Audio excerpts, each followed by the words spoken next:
Gaspar Ros es doctor en veterinaria, catedrático del Departamento de Tecnología de Alimentos, Nutrición y Bromatología de la Universidad de Murcia. Actualmente es el decano de la facultad y también ha sido vicerrector de Investigación e Internacionalización, aparte de que también es evaluador europeo de la ECOVE, la European Committee of Veterinary Education.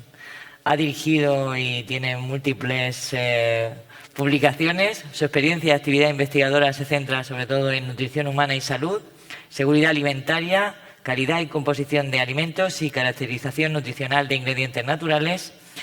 Ha sido representante español en la EUCOS Action 99 Eurofoods, en donde ha establecido los fundamentos de la creación de tablas de composición de alimentos en la Unión Europea, coordinador de la Red Española para la elaboración de la base de datos española de composición de alimentos y también es miembro de la ECOSAN en la Agencia Española de la Seguridad de Consumo y Seguridad Alimentaria. Cuando quieras, pues empezar la charla. Bueno, pues muchísimas gracias. Arrastrando. Elisa, da gusto tener una presentación así porque, en fin, yo creo que todo el mundo más o menos me conoce. Has puesto demasiados méritos en mi haber. Y lo primero que quiero comentar es que, evidentemente, yo cierro esta jornada por varios motivos. Primero porque al organizarlo creo que era importante el que tuviéramos una primera parte científica esta mañana porque desde la SEPOR ya venimos trabajando durante varios años en nuestra presencia como facultad en la SEPOR para darle un enfoque científico que en este caso pues ya es el segundo año que orientamos hacia One Health o una sola salud. Y lógicamente este enfoque no es gratuito. Bien se ha hecho antes por los ponentes anteriores. Santiago ha tenido oportunidad de hacerlo en dos ocasiones, esta mañana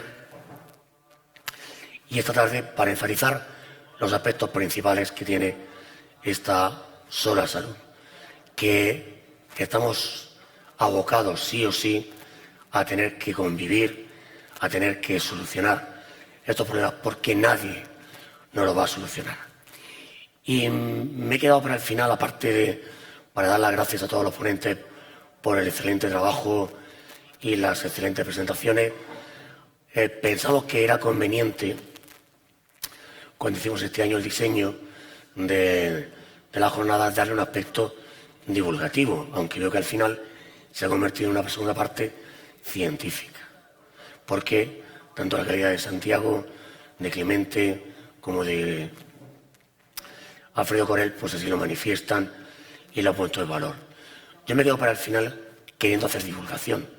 Realmente quedarme con una parcela de lo que sería ese One Health que tiene que ver con la seguridad alimentaria y la sostenibilidad que traigo como director de la cátedra de seguridad alimentaria y sostenibilidad alimentaria del Grupo Fuertes, que tiene que ver con la desmitificación. Hay una serie de mitos muy importantes que tiene que ver con, evidentemente, todo lo que ahora está en boga, que es el tema de las vacunas, el tema de cómo prevenir estos contagios. Y hay un aspecto muy importante que tiene que ver con la alimentación.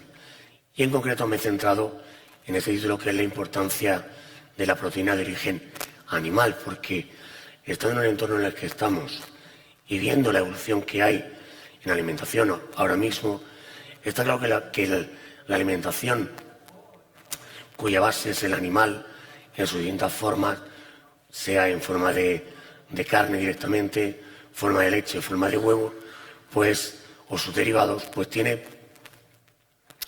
una serie de cuestiones. Yo voy a empezar con esta imagen. Esta imagen que nos dice. Si yo pongo esta imagen, todos pensamos claramente en que algo no va bien en la dieta. Todo el mundo diría, barriga cervecera. Bebe mucha cerveza, tiene muchas calorías, pero no tiene ese gran volumen. Porque evidentemente estamos en un mundo de una superproducción de alimentos donde gracias a nuestro aparato digestivo evolucionado, nuestra alimentación, nuestra digestión es una digestión más eficaz.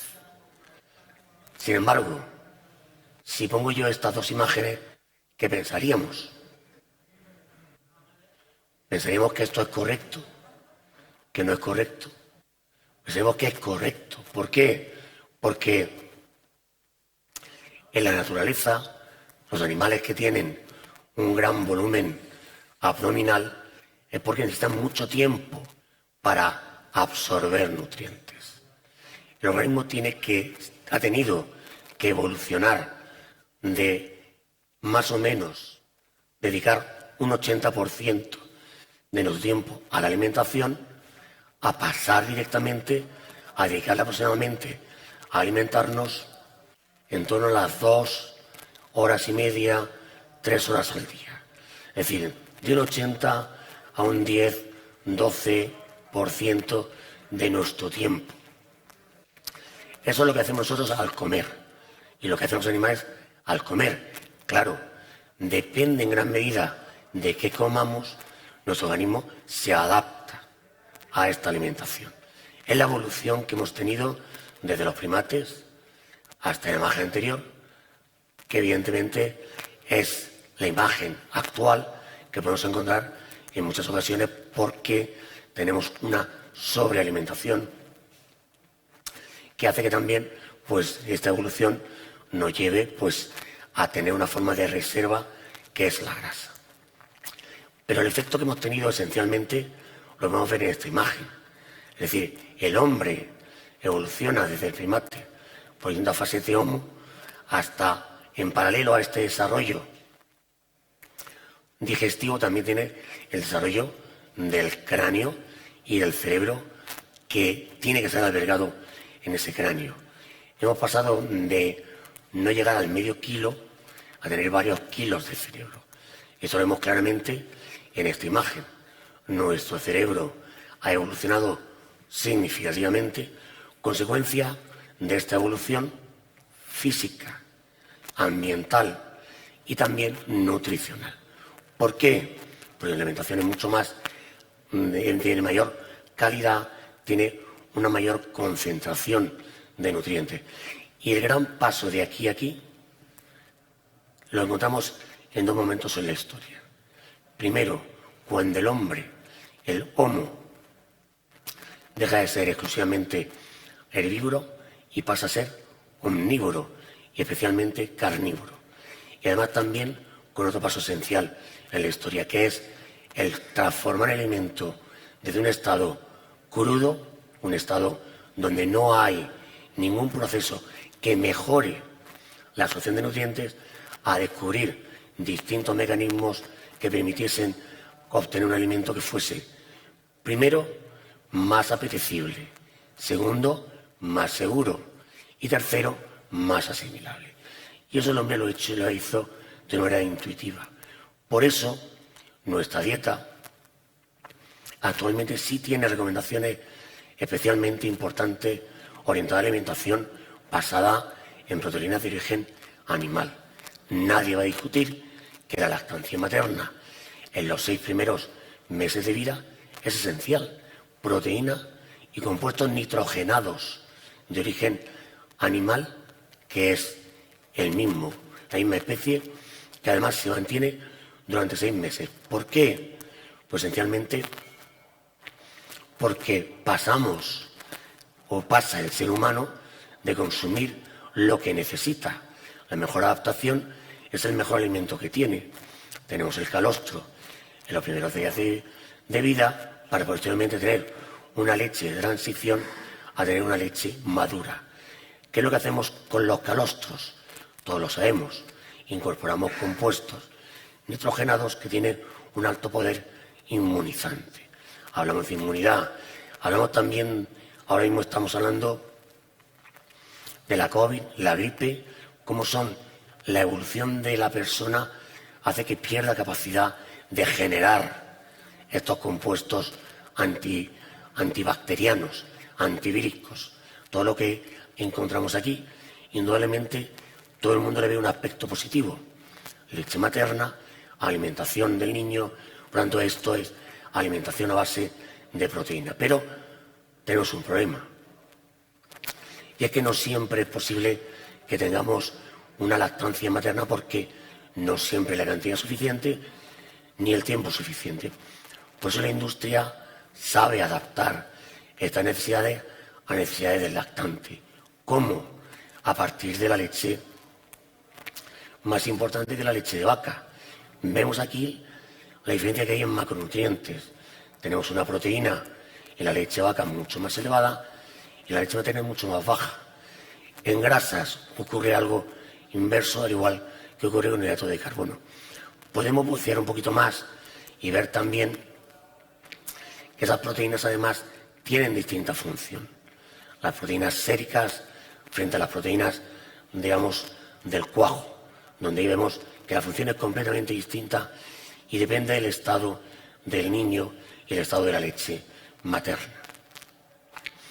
De manera general, podemos decir que los compuestos nitrogenados que aparecen en la leche materna madura, pues son factores de crecimiento, aminoácidos libres, N-acetil, azúcares y nucleótidos. Son todos compuestos nitrogenados esenciales para el desarrollo del niño, que le va a dar la inmunidad suficiente y le va a dar la robustez suficiente y algo muy importante, la construcción de tejidos. Porque el niño va creciendo, duplica la talla y triplica el peso en el primer año de vida. Imaginemos la cantidad de energía y de nutrientes esenciales, esencialmente nitrogenados, que tiene que aportar la dieta. Y seguimos viendo que es una alimentación normal, donde tenemos necesidades que cubre tremendamente la leche materna o bien las fórmulas adaptadas a esa composición de necesidades del niño en ese primer año de vida. A partir de ahí aparecen ya una situación un poco diferente. Ya la alimentación del niño, basada en elementos de origen animal, es importante, pero esta historia voy a dejar para otro momento. Me voy a centrar ahora en algo que hemos observado. Y es que en nuestra alimentación, si damos como referencia los informes de consumo de alimentos que hay en España, en la dieta española, a lo largo de la última década, vemos que en medio de estos años, en el año 2016, podemos observar cuál es la evolución en la tendencia de consumo de alimentos, y principalmente alimentos de origen animal, como es la carne. ¿Cuánto diríamos que consumimos de media en cantidad de carne cada español? Actualmente estamos en torno a los 50 kilogramos por habitante y año, por español y año.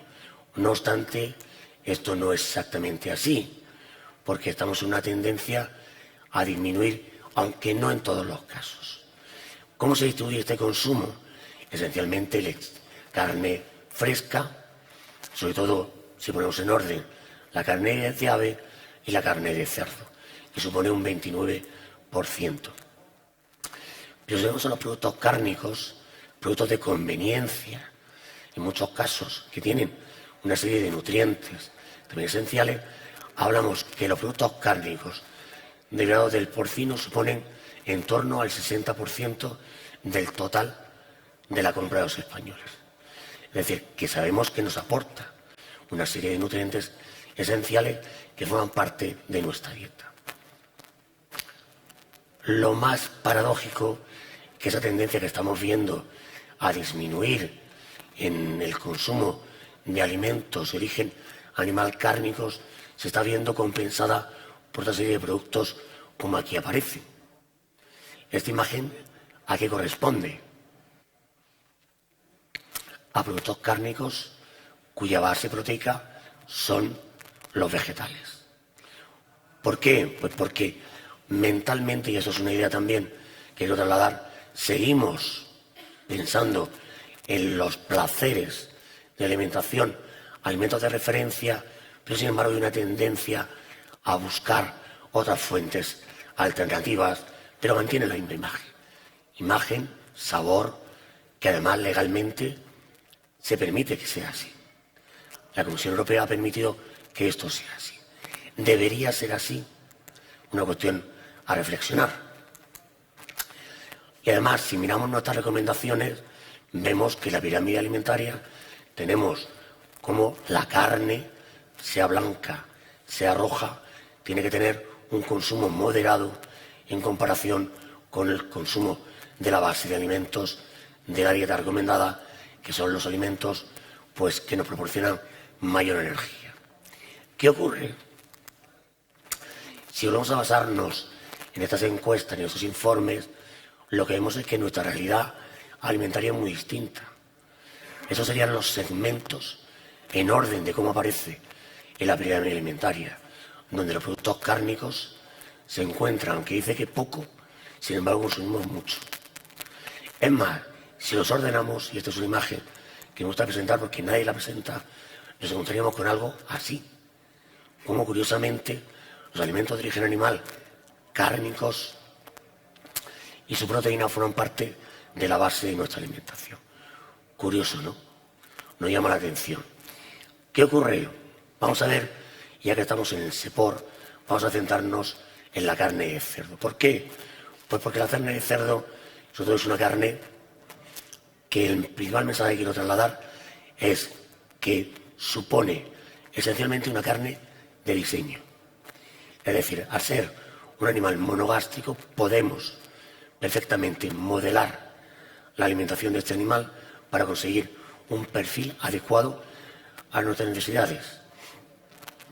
Antes se hablaba de la tabla de composición de alimentos de los años 50, 60, 70, 80 y sucesivamente por décadas, y vemos cómo la carne de cerdo, la composición que tenía en los años 70 y 80, no tiene nada que ver con la carne actual. De hecho, yo digo que la carne de cerdo es una carne de diseño, de Blue Pig. Podemos hacer hasta un cerdo azul si queremos. Es como muy idealista. Es un poco la imagen de poder modelarla también como nos venga en base a nuestras necesidades alimentarias. Cuando hablamos de proteína, o hablamos de alimentos de los animales, la proteína es esencial. ¿Por qué? Porque tiene un alto valor biológico. Me voy a centrar en esta palabra, valor biológico, porque después haré una pequeña reflexión al respecto. Acompañado de otra serie de micronutrientes como vitaminas del hierro, como el hierro hemo, altamente biodisponible, o vitaminas del grupo B, particularmente la B12, sin entrar en más detalles. De hecho, ¿qué cantidad de proteínas tenemos que consumir al día? Pues dentro de una dieta equilibrada varía. Estamos hablando de entre un 10 y un 25%. Quedémonos en medio, con un 15, 19%, 17%. ¿Esta proteína por qué tenemos que consumirla?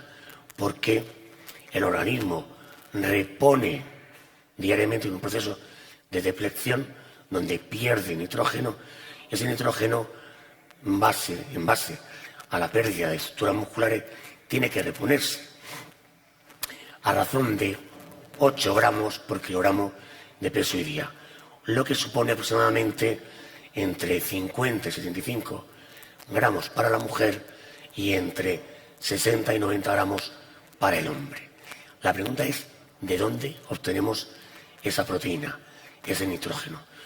Que he dicho antes, proteína de alto valor biológico, porque los aminoácidos contenidos en la carne son todos esenciales. Quiere decir esto que la absorción de todos ellos se realiza en un 100%, y además no tenemos que complementarlo con nada más, porque el organismo no puede generarlos y necesita tomarlos de la alimentación.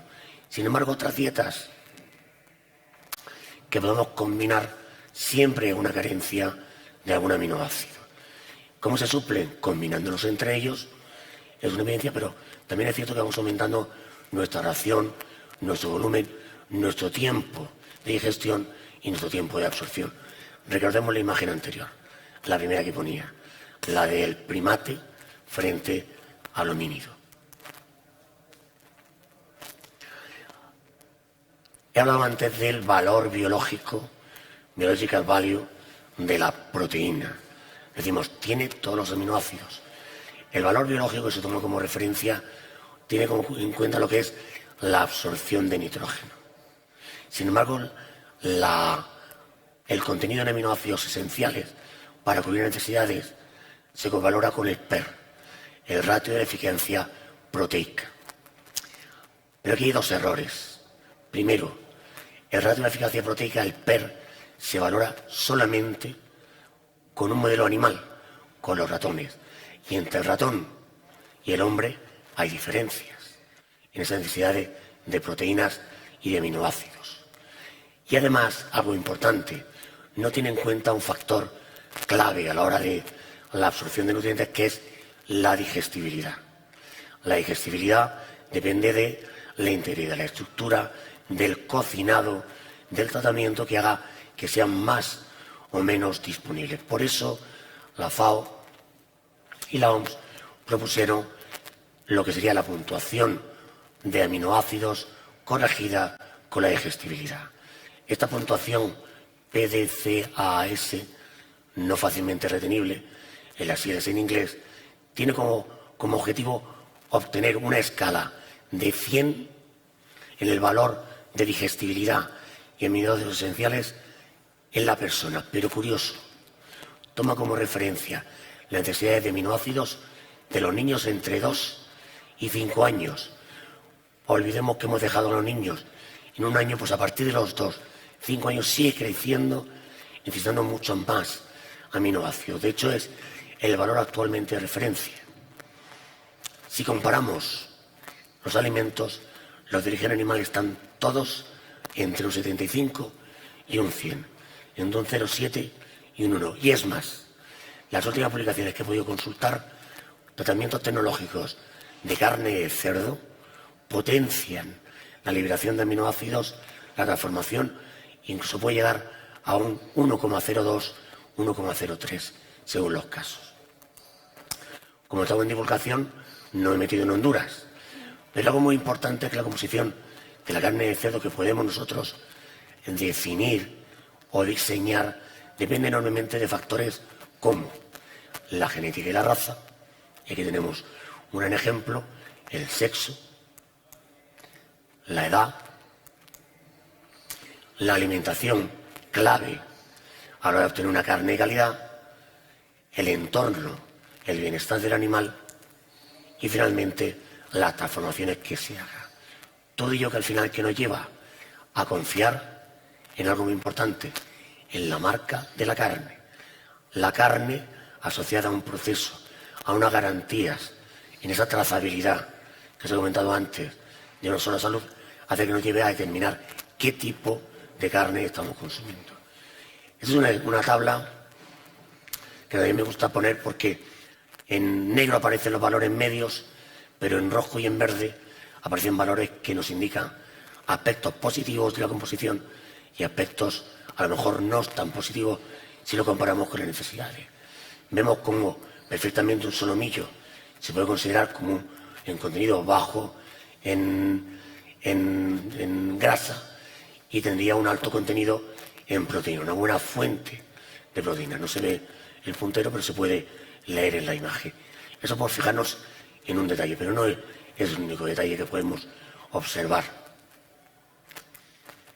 Podemos ver que efectivamente, aparte de estos compuestos nitrogenados esenciales en aminoácidos, digestibilidad y la puntuación de aminoácidos corregidos por la digestibilidad, también tenemos una serie de factores nitrogenados, compuestos nitrogenados esenciales y complementarios.